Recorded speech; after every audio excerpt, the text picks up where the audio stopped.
Welcome to Nature Calls, Conversations from the Hudson Valley. Our team's goal is to present science-based information about gardening and all things nature in New York's Hudson Valley. Hosts Jean and Tim, along with team members Teresa and Linda, are master gardener volunteers for New York's Columbia and Greene counties.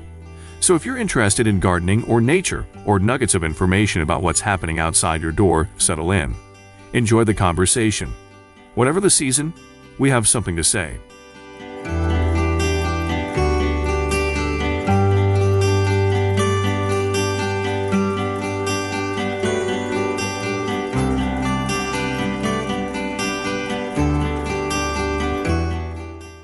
Hi, I'm Tim Kennelty. And I'm Jean Thomas. And welcome to another episode of Nature Calls, Conversations from the Hudson Valley.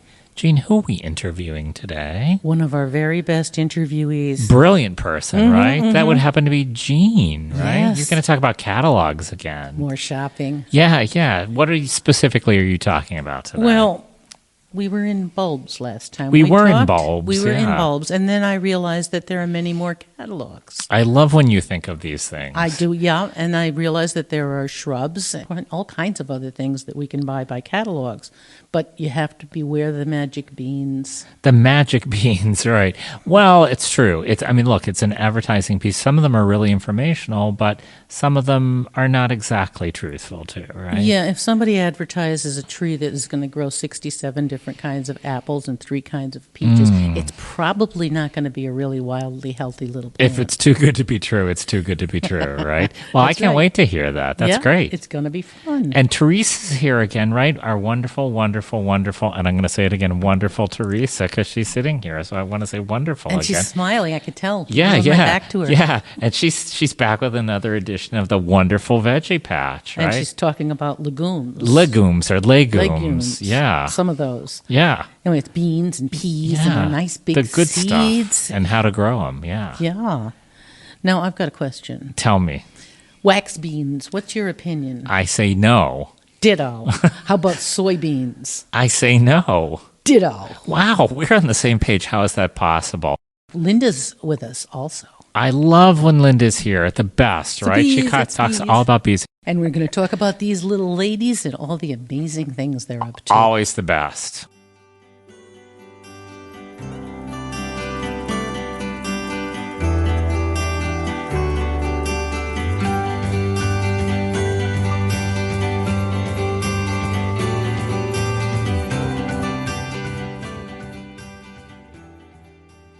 Hi, and welcome back to Nature Calls, Conversations from the Hudson Valley. I'm Teresa Golden. And I'm Jean Thomas. Today's chat is about more catalog buying. On an earlier episode, we reviewed the realities of buying seeds from catalogs and discovered that there was a whole other world of catalogs specializing in flowering bulbs and in nursery stock. Perennial plants also appear in many catalogs. So, Jean, why do we need another whole episode about bulb and plant buying? Isn't a catalog a catalog? What's the difference? Well, one of the biggest differences is price. A packet of seed is a few dollars and has great potential. Your major investment is your time to bring all that potential to fruition. There's usually a much bigger cash investment in bulbs and plants. Also, there's usually a bigger investment in space and time. So if you don't read a catalog accurately, your mistakes will be on a much larger scale. Can you give me an example? Sure. Let's start with trees and shrubs. I'm always amazed at what I call the magic beans product. My favorites are the multi-fruit or multi-flowering trees. You can get a fruit cocktail tree. It's an assortment of peaches, nectarines, plums, and apricots grafted onto one trunk. Or a 3-in-1 butterfly bush, or a 5-in-1 pear tree. This is where you'd better read the small print. If you're an experienced gardener, these can be a fun novelty. If they survive, you have bragging rights. An inexperienced gardener might be discouraged for life. These plants are usually small, bare root twigs, and the shipping cost can be prohibitive. Usually, the first thing I look for is the chart of shipping and handling costs, usually listed on the order form. Spending an extra $10 or more on a gamble can be painful. I recommend that rookies use a technique I've perfected. Shop through a catalog, make your list of plants and prices and shipping costs, put the list inside the catalog and set it aside. Go back another day and look at your list. This time, check to see what zone the plant is hardy to, what's the actual size of the plant being shipped. Look up the mature size of the plant so you can reserve the space in your yard, and the requirements for light, water, and, in our area, deer protection. If you still want the order, go for it.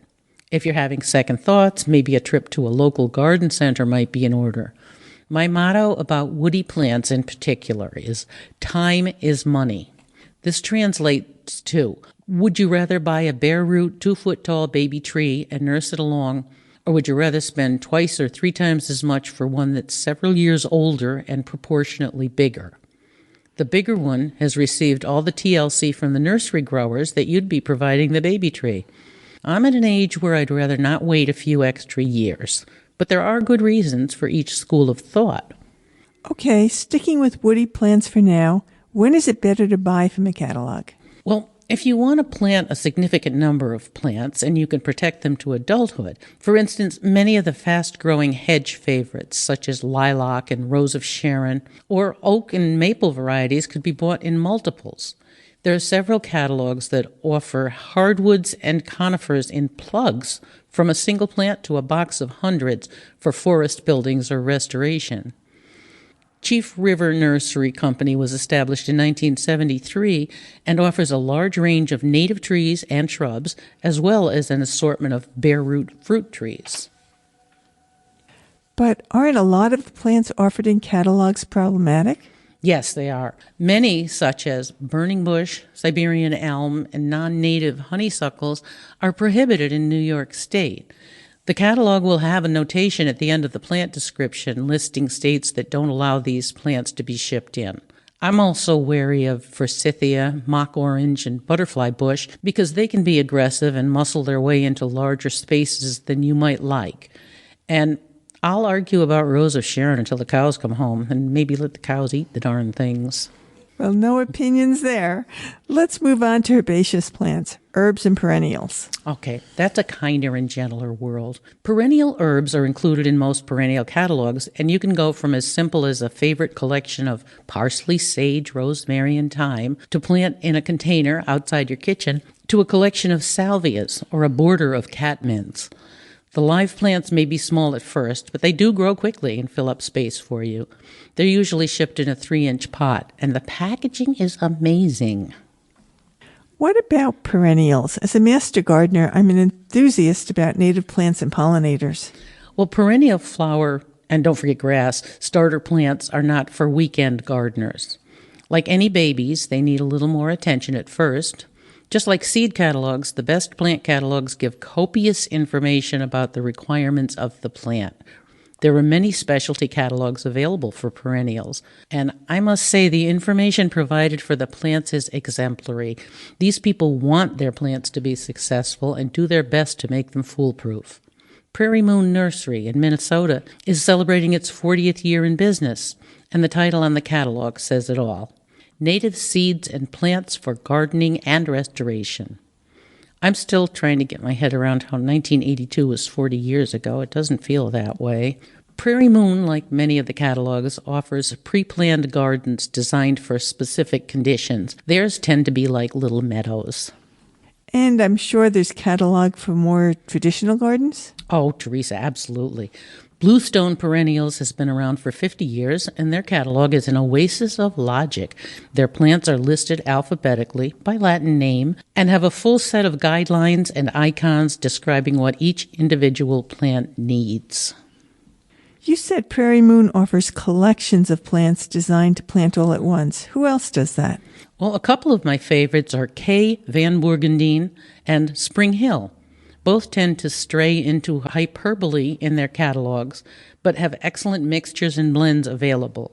Van Bourgondine has one I'm going to tell Linda Aydlett about. Linda Aydlett, who contributes to the Flower Power segment to the podcast? Why?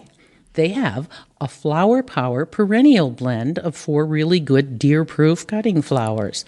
They must have named it after her, right? I think we've reached the end of perennials and woody plants. Tell us about buying bulbs from catalogs. Okay, this comes with a warning. I'm bonkers about bulbs, and I will spend hours comparing prices between catalogs because I order them. the only way you should, by the hundreds. I'm going to start with the assumption that our listeners have seen the seasonal retail displays in just about every store that sells plants or food. So I'll remind you of the basic rules. If an occasional dahlia or canna seduces you into bringing it home, be sure the bulb is healthy and has good solidity. If it's shriveled and weightless or mushy, do not adopt it. It cannot be saved at any discount. If it's healthy, go for it and follow the planting instructions. Buying from a catalog gives you wider choices and less pressure. I feel the pain of somebody who yielded to temptation and brought home a bunch of bulbs and then had to navigate around them, waiting for the chance to do the planting. With mail order, you have several days of warning before you start to procrastinate. But anyway, I just drove past a yard full of gladiolus. What catalog should I use to order some myself right now while I'm thinking of it? Or should I just go get some at the store so I don't have to wait for delivery? Teresa, maybe I'm so in love with bulbs because they're so contrary. If you see daffodils flowering, that means you can't buy bulbs to plant. There's some of the spring flowering bulbs that all require planting in the fall so they can develop in the soil over the winter. And you can only buy them in the fall. For what comfort it might be, the catalogs start to arrive pretty early in the summer, so you can order them for delivery in the fall. So that works for gladiolas as well as daffodils. All right, so I have a catalog. There seems to be two types. One has plant pornography with luscious photos on every page, and the other is all botanical with line drawings sprinkled on the pages. Yep. The shiny, pretty ones have all of the basic bulbs with lots of varieties of each. Often they'll offer collections of stuff that looks great together and or bloom in sequence to lengthen the season. Van Burgundine, Dutch Gardens, Breck are among these. They all bring in their bulbs from Holland. Pretty cool, huh? For the snobs and the greedy and the lovers of plant trivia, a catalog like McClure and Zimmerman is an absolute treat. There are many fewer illustrations and much more text, and lots more selections. Don't be afraid to expand your horizon. It can be an adventure. The first page tells you how to read the entries in the catalog. They'll even warn you if something's difficult to grow. All these catalogs don't just sell bulbs. They have corms, rhizomes, and tubers available. What's the difference? Well, they're all the basic starter roots from which plants develop. For our purposes, the only difference is that how you plant them will differ. Bulbs and corms must be buried to a specific depth, but rhizomes and tubers need to be shallower in the soil. Read the directions to be safe. For example, an iris or a peony planted too deep will not thrive and probably not even flower. So what's the deal with those flowers I see in the summer like lilies and gladiolus and dahlias? Well, we continue with the timing dilemma. By the time you see the flowers, it's too late to plant. Besides, few of the summer flowering flowers are hardy, so you have to buy them in the spring. All the same catalogs have spring editions, so once you're on a mailing list, you'll get both when you can do your ordering. So am I understanding this correctly? Plants and trees and shrubs can be ordered from catalogs from spring to fall, but bulbs can only be ordered when they're not flowering? Yeah, pretty much. I'm adding a list of some catalogs to the reference section of the transcript. It's by no means a complete list, and I'm not saying these are the best. I just happen to use these catalogs more frequently. Any last advice? Oh, Teresa, I almost forgot. Size matters. By that I mean you will see what looks like the exact same flower in two different catalogs, but with a wild difference in price. Always look closely in the descriptions. Often you'll find a difference in the size of the bulb, and that presents the determining factor for you. You can get smaller bulbs and let them develop in your garden over time, or get plants and flowers that may be bigger and sturdier. Well, that's all, folks. No more catalog talk for today. Thanks for listening to Nature Calls, Conversations from the Hudson Valley. Until next time, this is Teresa and Jean.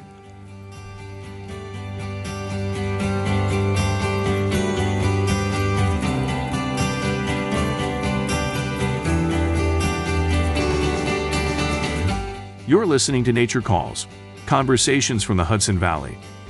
Stay tuned for the Veggie Patch.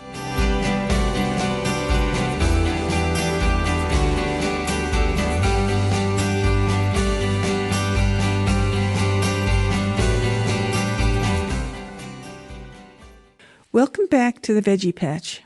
My name is Teresa Golden, a Master Gardener volunteer, and today let's talk about legumes. Legumes are grown agriculturally, primarily for human consumption, but also for livestock forage and as a cover crop to replenish nutrients in depleted soils. Well-known legumes include beans, soybeans, peas, chickpeas, peanuts, lentils, mesquite, carob, alfalfa, and clover. Beans are one of the easiest vegetables to grow. They can tolerate a fairly wide range of soils, so they can be grown in most home gardens.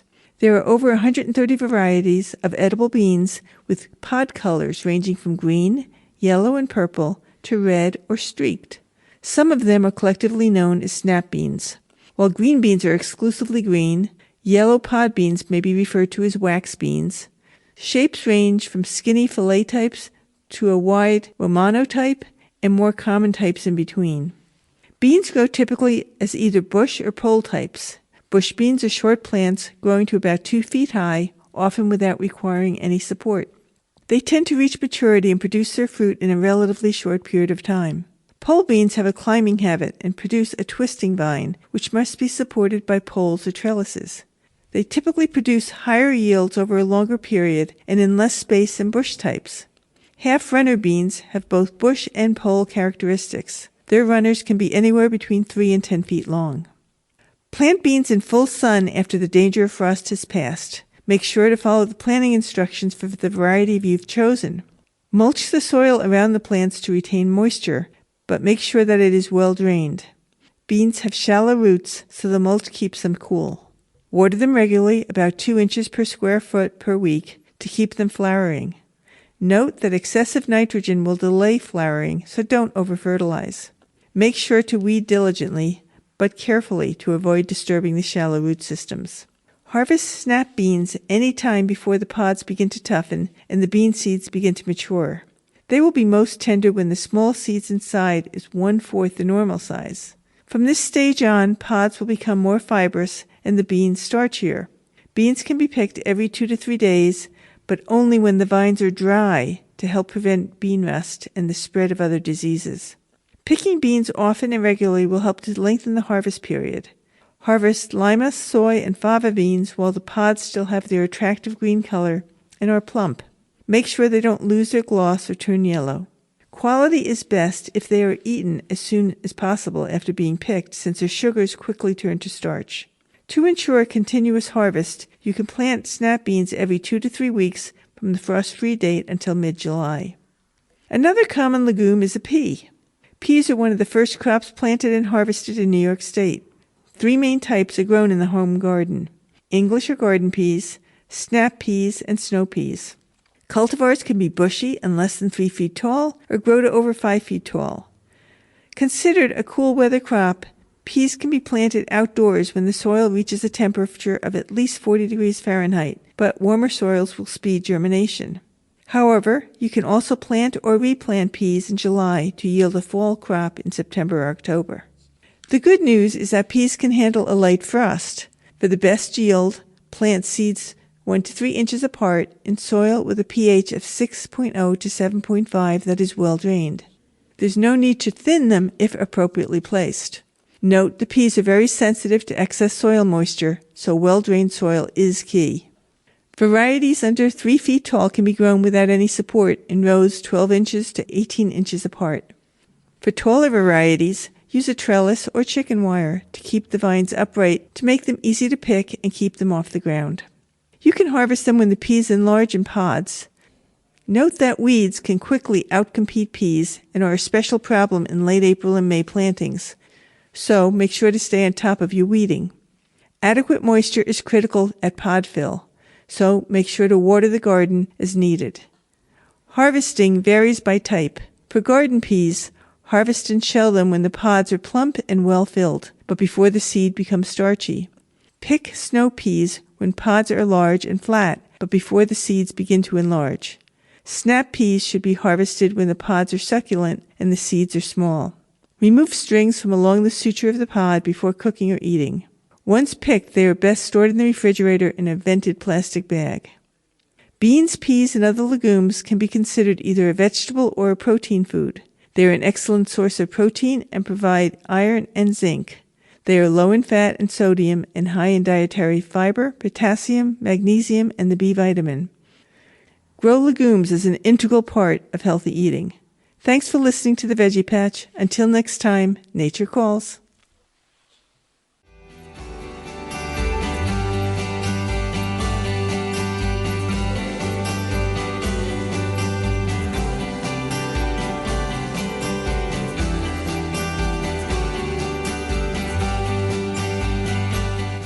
You're listening to Nature Calls, conversations from the Hudson Valley. Stay tuned for Hum of the Hive.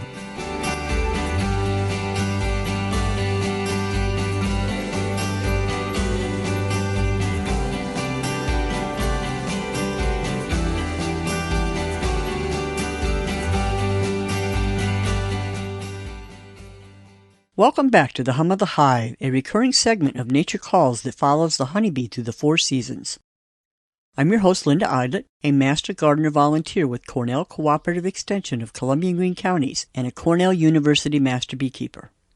We all know that honeybees collect pollen and nectar as food sources for brood and adults alike, and in a prior segment of Hum of the Hive, we talked about water as a critically important substance that bees also collect. Today we'll explore a 4th substance that bees collect, and that's propolis.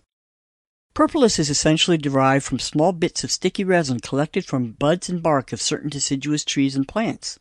Some exotic examples of plant resins you may have heard of include amber, balsam, copal, frankincense, and myrrh, a list that no doubt conjures up images of faraway places.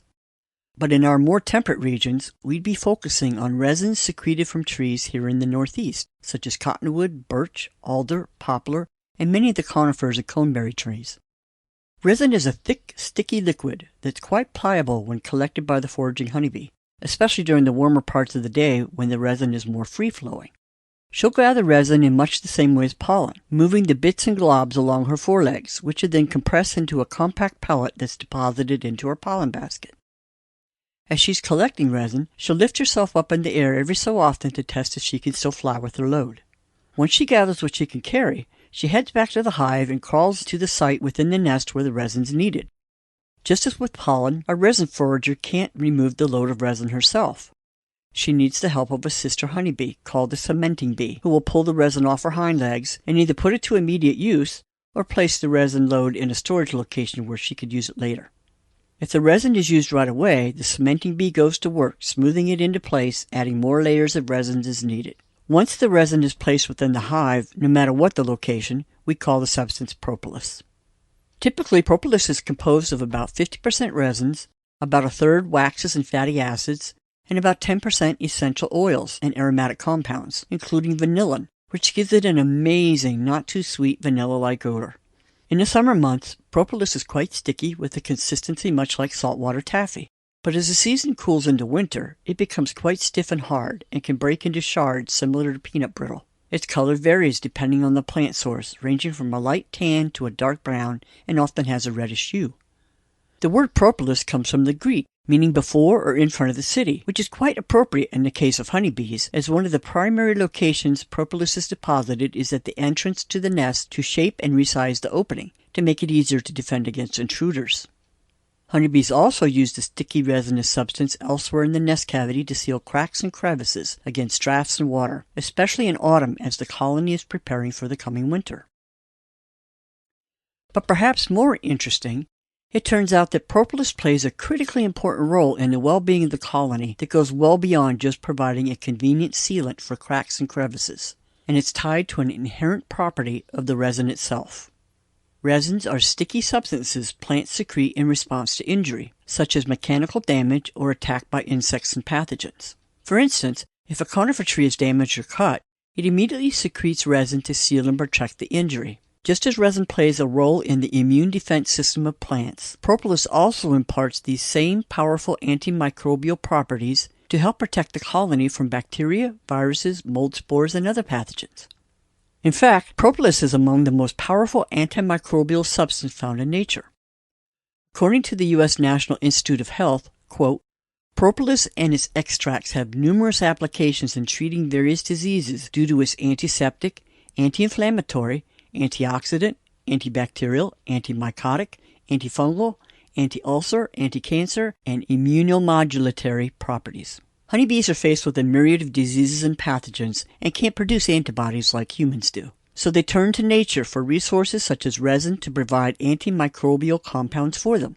By bringing this substance inside the nest to provide what researchers call a propolis envelope, honeybees enhance the social immunity of the entire colony, which frees up energy for the bees to perform more critical tasks such as nursing, tending to the queen, comb building, and gathering resources.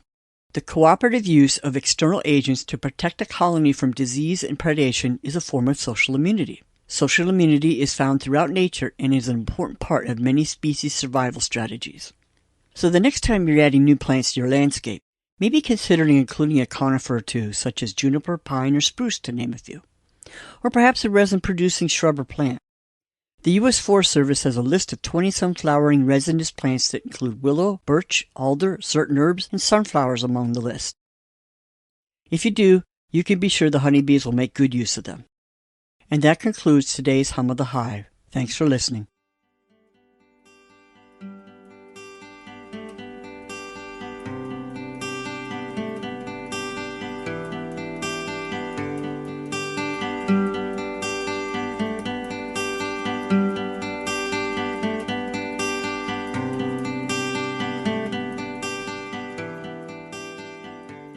That concludes another episode of Nature Calls, Conversations from the Hudson Valley.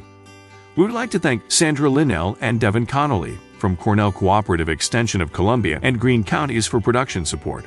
And a special thank you to our listeners for joining us on this episode of Nature Calls, Conversations from the Hudson Valley. You can find links to any of the topics mentioned in this episode at our website at ccecolumbiagreen.org. Comments and suggestions for future topics may be directed to us at columbiagreenmgb@cornell.edu or on the CCE Master Gardener Volunteers of Columbia and Greene Counties Facebook page. For more information about Cornell Cooperative Extension of Columbia and Greene Counties, visit our website at ccecolumbiagreen.org or visit us in Hudson or in Acre. Cornell Cooperative Extension provides equal programming and employment opportunities